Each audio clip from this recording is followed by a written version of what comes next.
with you, may I? Yeah. Okay, I'm not even No, that's asking you a great. question. So I learned about OODA looping at Singularity University. We were part of the X Prize Foundation. We went there, and they had various professors, lecturers, teaching us all of these different concepts for productivity.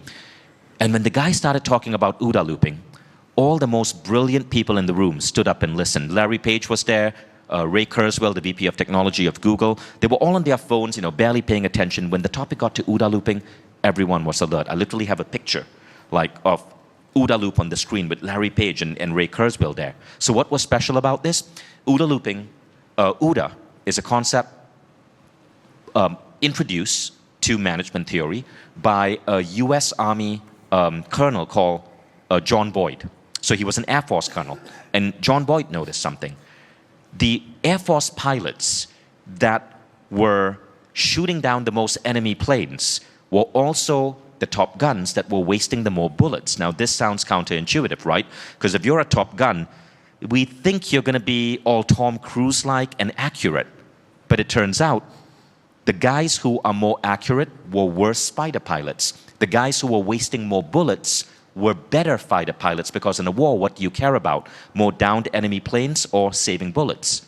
So John Boyd explained it this way. A good fighter pilot observes, that's the first O in OODA, observes the landscape, orients, okay, that's where the enemy is, decides and act, OODA. Observe, orient, decide, act. Observe, orient, decide, act.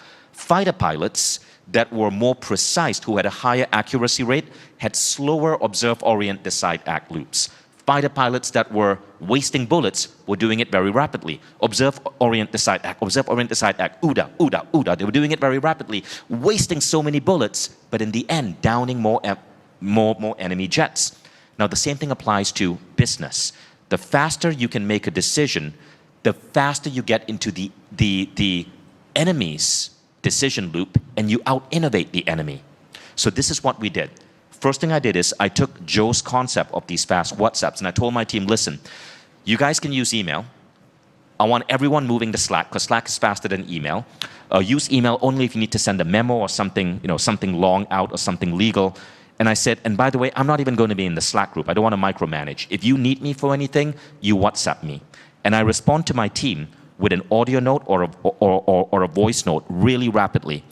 For example, 2 people came up to me earlier for lunch and they said, hey Vishen, I'd love to know, how do we get on Mindvalley? This is the product I do.